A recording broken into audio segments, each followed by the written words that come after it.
यीशु के नाम में बदल जाए। तेरी लहू की सामर्थ इनके अंदर कार्य करे, तेरी लहू की सामर्थ इनके अंदर कार्य करे। राशांधा लाबा राशेंदे रे बाबा रगदा नममा ओ रबला शेदे रे बाला गदा नमा राशेंदी मारा गोदा नमा रगदे रे बाला गदा नमा। यीशु के नाम में पवित्र आत्मा आपका फायर, आपका आग उतरे यहाँ पर। हर एक शैतानी शक्तियां, हर एक तंत्र सामान, हर एक काट छाट करे पिता, हर एक पत्थर हिले, हर एक श्रापित आत्माएं, हर एक दुष्ट आत्माएं प्रकट होने पाए, उनकी सामर्थ टूटने पाए, उनकी हस्तियां टूटने पाए। परमेश्वर में तेरे बच्चों को जो राज करते आए हैं, उनके बिजनेस के ऊपर, उनके रोजी रोटी के ऊपर, आज यीशु के नाम में तेरे दास होने के अधिकार से उनके ऊपर से मसीह यीशु के लहू के द्वारा यीशु के नाम में तोड़ देता हूँ। मन, दिल, दिमाग, आत्मा, प्राण, शरीर पर यीशु का लहू लगाते पिता अपने दास की सहायता कर। हमारे होठों को अपने आंख की वेदी से छूकर पवित्र कर, मेरे मनों को शुद्ध कर। एक एक शब्द पिता जो हम सीखे और बोले वो तेरी महिमा को दर्शाए। मैं दुआ करता हूँ कि हमारी आत्मिक आंखें खोल दे रहा था, हमारे गुप्त पापों को प्रकट कर और उससे पिता हमारे जीवन से साफ कर, हमारे हृदय में पश्चाताप करने के लिए आत्मा दे मुझे खुदावन अपने हुजूरी में लेकर आ। तेरे उपस्थिति में परमेश्वर पिता हर एक शैतान प्रकट होता है, हर एक बुराइयां प्रकट होती है और वो तुरंत वही समाप्त होता है। मैं चाहता हूँ कि आज हमारे जीवन की बुराइयां, मैं चाहता हूँ कि आज हमारे जीवन का पाप और गुनाह, मेरे जीवन की तमाम शैतानी शक्तियां जो राज करती आई हैं हम लोग के जीवन में, आज वो प्रकट हो, उनकी समझ टूटने पाए। आज हम ऐसी दुआ करते हैं। राजा आपका धन्यवाद, पवित्र आत्मा आपका धन्यवाद, आदर सम्मान आपको देते, गौरव इज्जत आपको देते पिता। मैं आपसे प्रार्थना करता हूँ इब्लीस की आत्माएं मैं तुझे श्रापित करता हूँ, इस भाई के शरीर से मैं तुझे आज्ञा देता हूँ यीशु के नाम में, कम आउट। यीशु के नाम में सब वचन सुनने के लिए पवित्र आत्मा आप सहायता करें और इसे मैं बोलता हूँ यीशु मसीह के नाम से शरीर से बाहर हो और ये भाई अच्छे से वचन को सुनने पाए और हर एक जन के ऊपर पवित्र आत्मा का कब्जा बोलते हैं यीशु के नाम में, आमीन। ताली बजाकर उसको धन्यवाद दें। मैं कई बार इसके बारे में बताता हूँ कि हमारे बहनों के पास ऊंची सैंडल कम से कम 3 होंगी और वो 400-500 के नीचे नहीं होंगी, 1000 रुपए के नीचे होंगी, परंतु 200 रुपए की बाइबल आपके घर पे नहीं होगी जो हमें जीवन देता है। हमारे भाइयों के पास सूट बूट बहुत होंगे, ज्यादा नहीं बोलूंगा, नहीं कहेंगे ज्यादा। वचन ही क्या है? परमेश्वर है। आज अगर मैं यहाँ पर खड़ा हूँ तो ये परमेश्वर का वचन है जो मुझे जीवित किया है, जो मुझे आशीषित किया है। मेरा परिवार एक श्रापित परिवार था, प्रभु का वचन है जो मुझे आशीषित किया है, आमीन। और आज ये जीवन बहुतों के लिए आशीष का कारण बना है। एक एक कलाम, एक एक शब्द हम सभी के लिए जीवन है, आमीन। इसीलिए बाइबल में लिखा हुआ है इसको क्या करो, अपने हथौड़ियों में भर लो, आमीन। बोलो प्रभु यीशु मसीह की। कल शाम में कितने लोग जुड़े थे हमारे साथ जो मीटिंग में? कल कौन सा वचन था? यही वाला था, हथौड़ियों वाला। हालेलुया, बोलो प्रभु यीशु मसीह की। अच्छा, उत्पत्ति किताब आप लोग ने सुना है, पढ़ा है आदम और हवा के बारे में?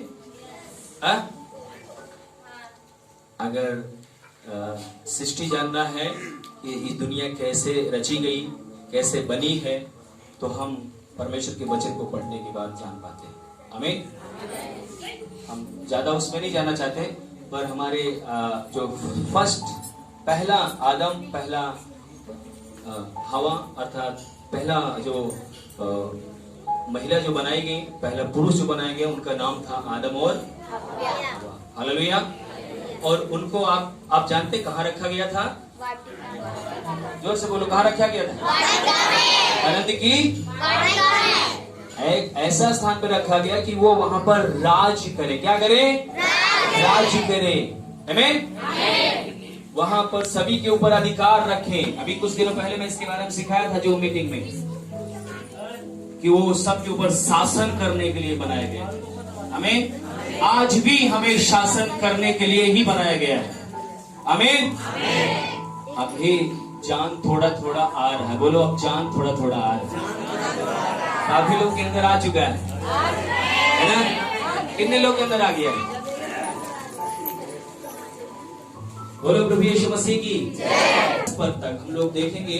आज परमेश्वर हमें कुछ सिखाना चाहता है। अगर आपके पास पेन कापी है तो नोट करेंगे। परमेश्वर आपको आशीष देगा। इसको आपको घर में भी मनन करना है। आप लोग देखे होंगे ऊंट अगर चलता है, क्योंकि मैं बचपन में ऊंट चलाता था बहुत, ठीक है, तो वो बहुत खाता था, पत्ता उत्ता बहुत खाता था। और जब वो खा लेता था ना, तो जब छांव में बैठता था तो फिर अंदर से निकालता था चारा, और उसको क्या करता, बगुरी करता था, बचाता था, है ना। इसी प्रकार से पढ़ते तो है, सुनते तो है, पर इसको क्या करना है, मनन करना है, चबाना है। आमीन। दुनिया की सारी मुद्राएं, सारी आशीषें परमेश्वर के वचन में छुपी हुई है। आपको ढूंढना है। दुनिया की सारी आशीषें, सब कुछ इसमें छुपा हुआ है। आमीन। पढ़िए, कोई एक जन पढ़े। उत्पत्ति की किताब, उसका 3 अध्याय, उसका 8 पद से लेकर 10 पद तक हम लोग पढ़ेंगे जी। तब यहोवा परमेश्वर ने जो दिन के ठंडे समय वाटिका में फिरता था, वाटिका में क्या करता था।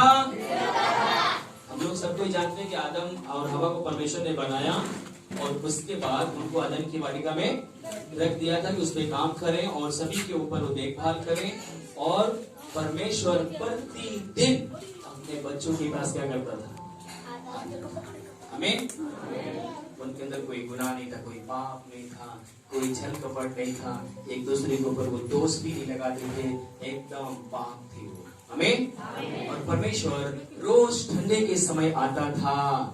आपका बच्चा जब पता है तो दिलाता है पापा मम्मी, तो आप लोग कहते हैं कि उसकी फोटो की ओर देखे, जल्दी से कैसे मेरे को पापा बोल दे, कैसे मेरे को मम्मी बोल दे।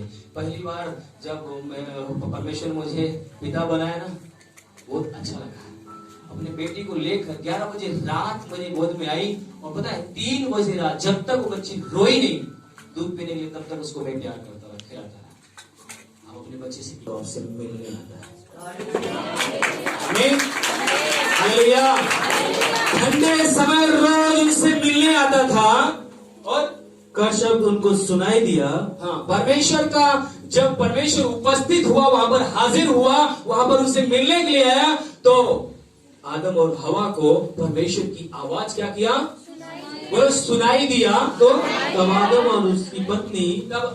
और उसकी पत्नी वाटिका के वृक्षों के बीच यहोवा परमेश्वर से छिप गए। वाटिका के वृक्ष के पीछे, जैसा ये थोड़ा से गंदा हो गया है, प्लास्टिक है, ऐसे ही वृक्ष था वहां पर, और उसके पीछे क्या हो गए, छिप गए।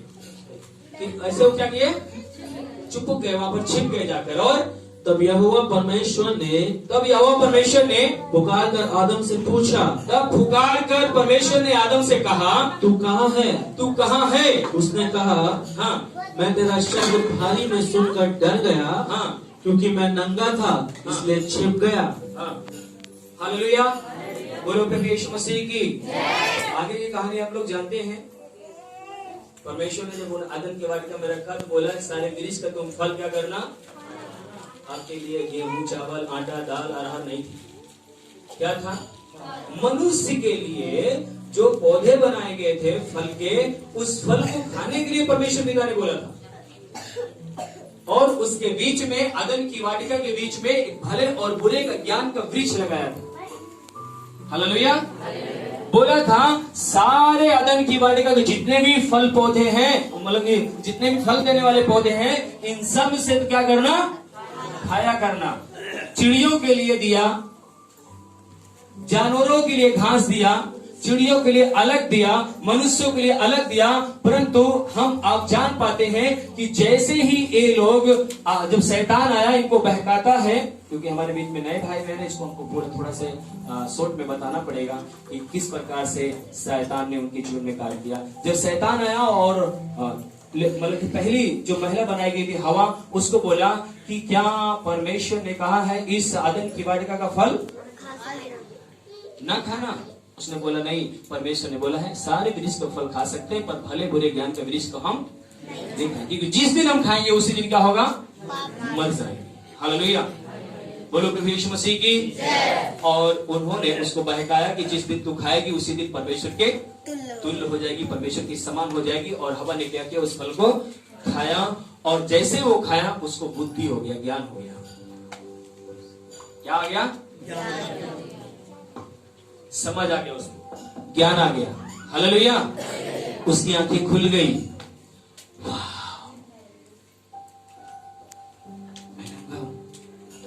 मैं कपड़ा नहीं पहना और वही अपने पति को खिलाया, उसने भी खाया, उसकी भी आंखें खुल गई। मैं नंगा हूं। और जैसे ही परमेश्वर की आज्ञा को तोड़ते हैं और परमेश्वर उपस्थित होता है, वो कहा जाते हैं आदम की वाटिका के जो पेड़ पौधे थे उसके पीछे जाकर वो क्या करते, झाड़ी में छुप जाते हैं। हालेलुया। बोलो प्रभु यीशु मसीह की। मेरे प्रिय, ये बहुत ही क्या नाम है, इसको समझने की, जानने की जरूरत है। जब आप सृष्टि को जानोगे, सृष्टिकर्ता को जानोगे कि किस प्रकार से परमेश्वर ने सारी सृष्टि को रचा। इस दुनिया में जितने भी जीव जंतु हैं, किसी के पास कपड़ा पहनने को नहीं, ध्यान रखना, सबको परमेश्वर ने नंगा बनाया था। यह हमको सबको जानने की जरूरत है। हमें शर्म की बात नहीं है। हमारे पिता ने जो सृष्टि बनाया, जो हमारी शुरुआत है, हमें उसे समझने और जानने की जरूरत है। जिस प्रकार जैसे ही उन्होंने जब से ही उस फल को खाया, उसी दिन छिप जाते। बोलो छिप जाते।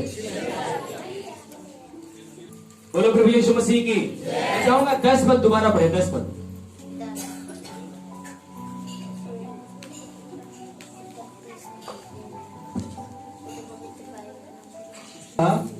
मैं तेरा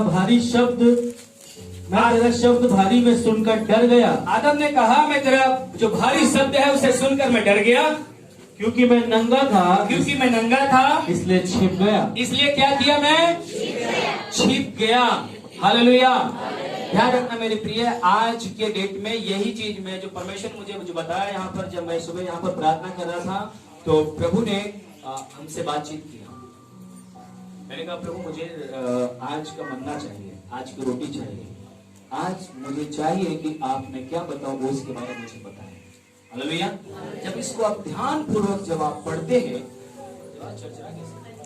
आप इसको ध्यान पूर्वक पढ़ते हैं, तो पता है वो कहता है कि मैं नंगा हूं, इसीलिए मैं क्या किया?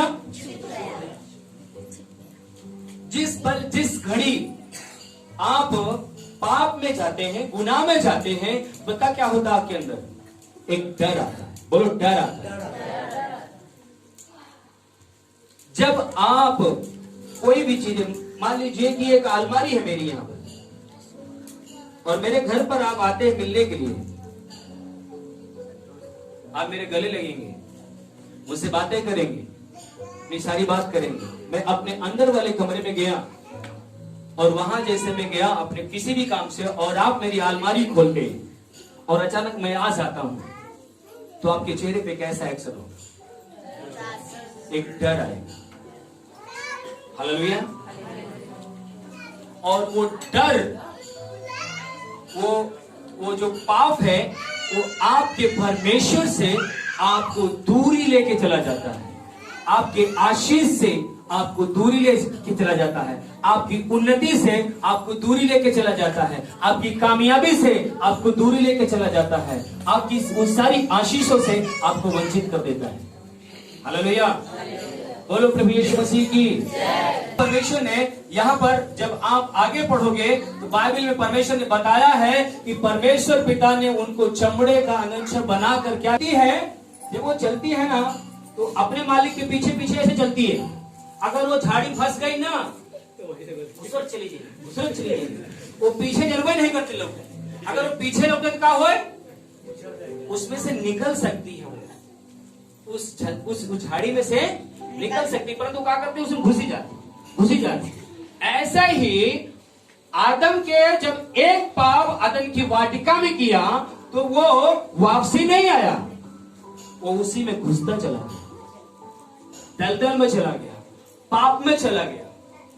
वहां पर तो उसको शराब मिला, समस्याएं आई, परंतु पता है पृथ्वी में आने के बाद वो निरंतर वो स्पिरिट उनके अंदर काम करती गई और दलदल में चले गए, पाप में चले गए।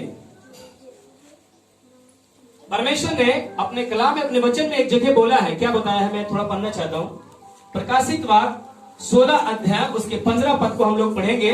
वहां पर परमेश्वर इसके बारे में थोड़ा सा खुलासा किया, मतलब बातचीत बोला कि अपने वस्त्र को धोने के लिए, साफ करने के लिए, ढांकने के लिए क्या है। अगर आपने अभी तक हमारा चैनल सब्सक्राइब नहीं किया तो अभी सब्सक्राइब करें और बेल आइकॉन को क्लिक करके हमारी लेटेस्ट